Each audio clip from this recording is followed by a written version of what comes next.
So my name is Jeff Jens, and I'm originally from Seattle, Washington. Coming into the journalism program, I had no idea what I was getting myself into. You just have to trust the process and be open-minded and be willing to try everything. Depending on what day it is, I wake up between like 8 and 10 o'clock, 7 and 9 o'clock, go to class. I'll usually have class till about 5:15. And I'll work on projects in between classes, and then at the end of the day, when I'm done with classes, I'll usually go to the lab and work on projects till about 10, 11 o'clock at night. And then Friday and Saturdays, I DJ at one bar downtown from 8 to 11, and then I go to the next bar and I play from 11 to 3 a.m. I'll go home, I'll get a few hours of sleep, and then usually I'll wake up around 9 o'clock to go cover a press conference or a charity event or a football game. And then I'll usually edit for the rest of the day, and then I'll go back to work around 7, 8 o'clock and do it all over again. It's exhausting. So right now I'm working on a documentary about farewell to Sam Boyd Stadium. Beforehand, before I went and shot the event, I tried to draw an outline of what I may need. So I decided I might need a historian, somebody that's been there from the beginning, an alumni of the university that went to a lot of games, a player, and a student. So I lined those interviews up earlier in the week. In between those interviews, I walked around and I tried to get shots of everything happening during the game, stuff I could use for B-roll.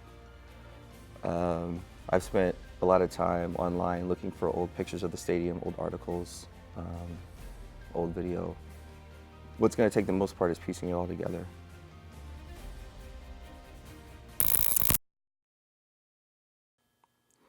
From the time I was 12 or 13 years old, I always wanted to be a DJ.